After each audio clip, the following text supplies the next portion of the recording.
Hello friends, আসসালামু আলাইকুম। Welcome back to my channel Rima's vlog. আশা করি যে যেখান থেকে দেখছেন সবাই ভালো আছেন। আজকে আমি পাউরুটি দিয়ে ক্ষীর মালাই টোস্ট তৈরি করে দেখাবো। তো চলুন দেখে নেওয়া যাক কীভাবে আমি এই রেসিপিটা তৈরি করেছি বন্ধুরা।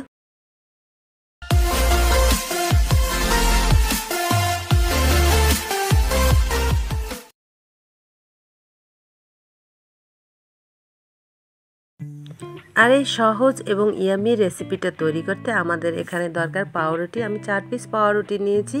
আর এই পাউরুটিগুলোকে আমি যে কালো অংশগুলো আছে চারপাশে সেগুলো আমি কেটে নিয়েছি। আর এগুলোকে আমি টুকরো করে নিচ্ছি। দেখতে পাচ্ছেন সবগুলো রুটির চারপাশ কিন্তু আমি কেটে ফেলে দিচ্ছি। তবে এগুলো ফেলে দেব না, এগুলো আমি পরে অন্য কাজে লাগাবো। তো সেটা আপনাদের সাথে আমি আগেই শেয়ার করছি যে এই পাউরুটির সাইডের যে কালো অংশ এগুলো দিয়ে আমি কি বানিয়েছি, এগুলো দিয়ে আমি ব্রেড কাম বানিয়েছি বন্ধুরা। তার একটি ভিডিও আমার চ্যানেলে অলরেডি আপলোড দেওয়া আছে। তো প্রতিটা সময় কিন্তু আমি এই কালো ব্রেডের পাশের যে অংশগুলো আছে সেগুলো দিয়ে ব্রেড কাম তৈরি করে রেখে দিই। আর এখানে যে সাদা অংশগুলো ছিল সেগুলো আমি টুকরো করে নিয়েছি। দেখতে পাচ্ছেন বন্ধুরা, 4 কোনা করে টুকরো করেছি।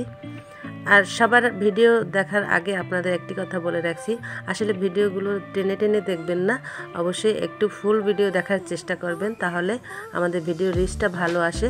এখানে আমি প্যান বসিয়ে দিয়ে তার মধ্যে একটু তেল দিয়ে এর মধ্যে পাউরুটিগুলো দিয়ে দিচ্ছি ভাজার জন্য। আর পাউরুটিগুলোর এপাশ ওপাশ দুই পাশ কিন্তু আমি উল্টে পাল্টে ভেজে নিচ্ছি খুব ভালোভাবে। তো এভাবে সবগুলো পাউরুটি কিন্তু আমি ভেজে নেব উল্টে পাল্টে এপাশ ওপাশ করে। তো বন্ধুরা, আমার এই ভিডিওটি যদি তোমাদের এতটুকু উপকারে আসে এবং ভালো লাগে তাহলে অবশ্যই আমার চ্যানেলটাকে তোমরা সাবস্ক্রাইব করে বেল বাটনটি প্রেস করে দিও। আর একটি লাইক দিতে ভুলো না এবং ফ্যামিলি এবং ফ্রেন্ডসদের সাথে অবশ্যই বেশি বেশি করে শেয়ার করে দিও, তাহলে সবাই কাছে এই ভিডিওটা চলে যাবে আর অনেকেই কিন্তু উপকৃত হবে। এখানে প্যানের মধ্যে কিন্তু আমি 1.5 কাপ পরিমাণে পানি নিয়েছি আর 1 কাপ পরিমাণে চিনি দিয়েছি। একটা সুগার সিরাপ তৈরি করব। আর পানিটা যখন বলক উঠে আসবে তখন কিন্তু আমি এটাকে তুলে ফেলবো, কারণ এই সিরাপটা কিন্তু আমি খুব বেশি ঘন করব না, তার কারণ এটা কিন্তু কোনো একতার বা দোতারের কোনো সিরাপ হবে না, জাস্ট একটা ঘন সুগার সিরাপ আমি তৈরি করে নিচ্ছি। এই যে পানিটা কিন্তু বলক তুলে এসেছে এবং দেখতে পাচ্ছেন এটা কিন্তু কোনো একতার বা দোতারের কোনো সিরাপ না, জাস্ট ঘন একটা সিরাপ। এই চিনিটা গলে যাওয়া পর্যন্ত অপেক্ষা করে তারপর কিন্তু আমি এটাকে একটা বাটিতে তুলে নেব। তো যা বলছিলাম বন্ধুরা, যদি আমার ভিডিওটি তোমাদের এতটুকু উপকারে আসে, আমার চ্যানেলে গেলে কিন্তু তোমরা পাউরুটি দিয়ে আরও অনেক মজার মজার রেসিপি পাবে। রসমালাই থেকে শুরু করে টোস্ট অনেক কিছু আছে যা তোমরা কিন্তু দেখতে পারো বন্ধুরা। তো এছাড়াও আরও অনেক মজার মজার ভিডিও আছে, খাবারের ভিডিও, টেক ভিডিও, তোমরা সব কিছুই কিন্তু আমার চ্যানেলে গিয়ে দেখতে পারো বন্ধুরা। তো আমি সুগার সিরাপটা তুলে নিয়েছি। এখন চুলায় একটি প্যান বসিয়ে দিয়ে দিচ্ছি 1.5 কাপ পরিমাণে লিকুইড মিল্ক। এটা আমি আগে থেকে একটু জাল করে নিয়েছিলাম। তো ভালোভাবে চুলার আঁচটা কিন্তু আমি মিডিয়ামে রেখেছি, একটু জাল করে নেড়ে দিচ্ছি। আর এখানে 1.5 কাপ দুধের মধ্যে আমি 1.25 কাপ চিনি নিয়েছি।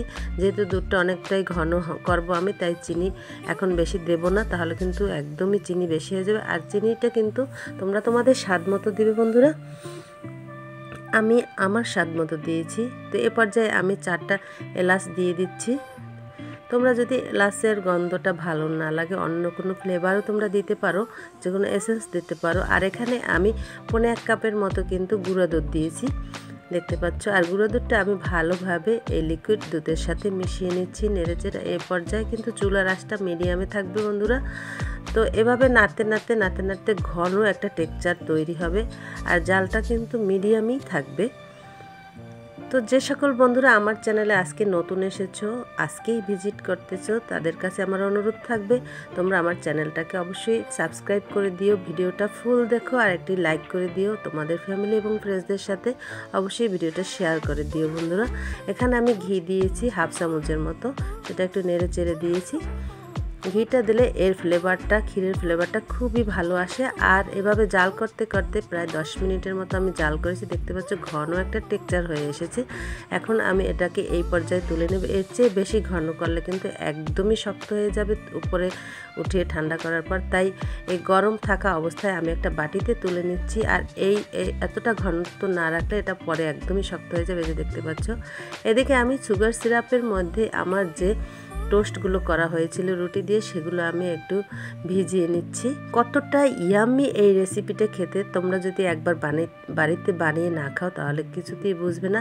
আর এই ক্ষীরের মধ্যে আমি কিন্তু কিছু কাজু বাদাম এবং কাঠবাদাম কেটে দিয়েছি। এর ফ্লেভারটা ভালো হওয়ার জন্য, মুখে পড়লে খুব ভালো লাগে বাদামের অংশগুলো।